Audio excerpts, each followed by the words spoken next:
അതും പോയി. പക്ഷേ ഇപ്പൊ പണിയറിയാവുന്ന ആരും വിളിക്കണമല്ലോ. എന്ത് പറ്റി സെയിം ബ്രോ? ഭയങ്കര ടെൻഷനാണല്ലോ. ഒന്നും പറയണ്ട, കുറെ നേരമായി എഡിറ്റിംഗ് ചെയ്തോണ്ടിരിക്കുന്നത്. ഈ മറ്റേ റീലിന്റെ പരിപാടിയാണ്. എനിക്ക് ഇതിനെ പറ്റി ഭയങ്കര സിമ്പിൾ ആണ്. ഞാൻ പറയട്ടെ, നമ്മുടെ ഇൻസ്റ്റയിലൊക്കെ ഇപ്പോൾ ഉള്ള ട്രെൻഡിങ് ആയിട്ടുള്ള റീൽസ് ഉണ്ടല്ലോ, അതുപോലെയുള്ള വൈറൽ വീഡിയോസ് ഒക്കെ ഇപ്പൊ നമുക്ക് ഫോണിൽ തന്നെ എഡിറ്റ് ചെയ്യാം. ഇൻസ്റ്റാഗ്രാം ആണെന്നുണ്ടെങ്കിൽ അവരുടെ ലേറ്റസ്റ്റ് അപ്ഡേറ്റിൽ ഇപ്പോൾ ഒരു വീഡിയോ എഡിറ്റർ ലോഞ്ച് ചെയ്യുന്നുണ്ട്. അല്ലെ, ഇത് എഡിറ്റിംഗ് സോഫ്റ്റ്വെയർ അല്ലേ? ഇതുള്ളപ്പോൾ പിന്നെ വേറെ എന്തിനാ? ഇതൊരു സാധാരണ എഡിറ്റിംഗ് ആപ്പ് അല്ല, ഇതിൽ വെറൈറ്റി ഫീച്ചേഴ്സ് ഉണ്ട്. ഇതിന്റെ ഏറ്റവും വലിയൊരു സ്പെഷ്യാലിറ്റി എന്ന് പറഞ്ഞാൽ ഇത് AI സപ്പോർട്ടഡ് ആണ്. AI ഉപയോഗിച്ച് നമുക്ക് ഇമേജിനെ വീഡിയോസ് ആക്കി കൺവേർട്ട് ചെയ്യാൻ പറ്റും. ഗ്രീൻ സ്ക്രീന്, അതുപോലെ വീഡിയോ ഓവർലേ ഉപയോഗിച്ച് നമുക്ക് വീഡിയോസിന്റെ ബാക്ക്ഗ്രൗണ്ട് മാറ്റാൻ പറ്റും. ഓഡിയോ നമുക്ക് എൻഹാൻസ് ചെയ്യാൻ പറ്റും. നോയ്സ് നമുക്ക് റെഡ്യൂസ് ചെയ്യാൻ പറ്റും.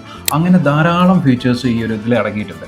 പിന്നെ ഏറ്റവും വലിയൊരു കാര്യം എന്ന് പറഞ്ഞു കഴിഞ്ഞാൽ ധാരാളം ഫോൺസ്, സ്റ്റിക്കേഴ്സ്, ഇമോജീസ് എല്ലാം ഇതിലുണ്ട്.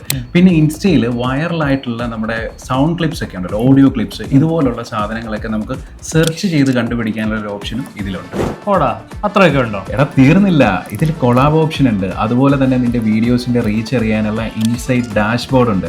പിന്നെ അത് മാത്രമല്ല, നിന്റെ വീഡിയോസിൽ നിന്റെ ഫോളോവേഴ്സും നോൺ ഫോളോവേഴ്സിന്റെയും എൻഗേജ്മെന്റ് അറിയാനുള്ള ഓപ്ഷൻ ഉണ്ട്. പിന്നെ ഏറ്റവും ഇമ്പോർട്ടന്റ് ആയിട്ടുള്ള ഒരു കാര്യം എന്ന് പറഞ്ഞാൽ, നിന്റെ വീഡിയോസിന്റെ റീച്ച് കൂടാനുള്ള കാരണവും ഇനി അഥവാ ആ റീച്ച് സ്കിപ്പ് ആവുകയാണെന്നുണ്ടെങ്കിൽ അതിന്റെ കാരണവും അറിയാനുള്ള ഓപ്ഷനും ഇതിലുണ്ട്. വെറും 10 മിനിറ്റ് കൊണ്ട് ഹൈ ക്വാളിറ്റി വീഡിയോ എഡിറ്റ് ചെയ്ത് ഔട്ട് ഇറക്കാൻ പറ്റും. ഇത്രയൊക്കെ പോരെ അളിയാ.